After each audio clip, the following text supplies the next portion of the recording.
প্রিয় দর্শক, এখন আছি মুসলামাবাদ।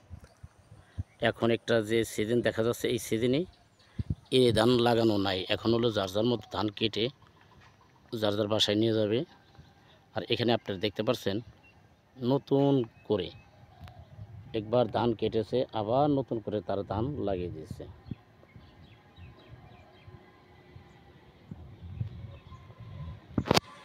আসেন তো ভাই, আপনারা দেখতে পাচ্ছেন যেখানে নতুন করে ধান লাগাতেছে।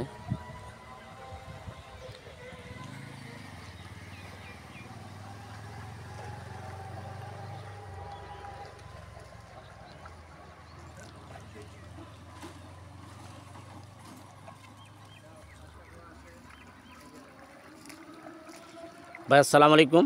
ওয়ালাইকুম আসসালাম। আপনার বাড়িটা কোথায় ভাই? গাইবান্ধা। গাইবান্ধা। জি। এখানে আপনার চারজনের বাড়ি একই জায়গায় নাকি? দুইজনের বাড়ি সিরাজগঞ্জ আর দুইজনের বাড়ি গাইবান্ধা। আচ্ছা, এই যে আপনারা ধান লাগাইতেছেন, এখন কি ধান লাগানোর সিজন কিনা? এটা ধান লাগানোর সিজন না, এটা কিন্তু বর্ষালির সিজন।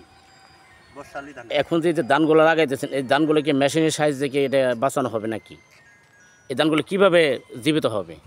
মেশিনের সাহায্যে। মেশিনের সাহায্যে। কিছুদিন মেশিনের সাহায্যে, তারপরে বৃষ্টির মাধ্যমে।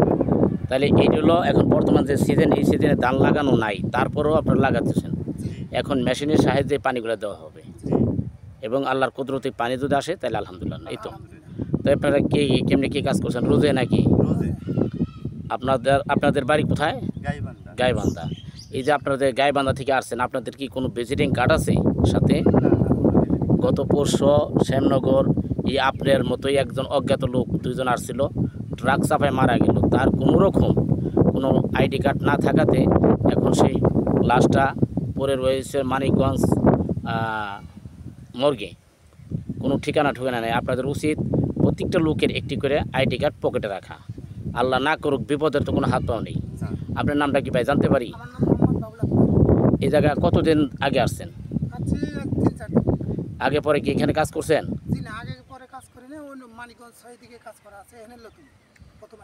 এখন আপনি যে কাজ করতেছেন, এটা কি রোজে না ঠিক? হ্যাঁ, রোজ। কত করে রোজ? 800 টাকা। এই খাওয়া দাওয়া নাই? সকাল হইতে সারাদিন নাকি? প্রিয় দর্শক, এদের বাড়ি গাইবান্ধা। পিছনে আরও যে দুজন দেখতে পাচ্ছেন, এদের বাড়ি সিরাজগঞ্জ। এরা রোজে কাজ করে, এই সারাটা দিন কাজ করলে 800 টাকা মূল্য। ওকে ভাই, ধন্যবাদ আপনাকে।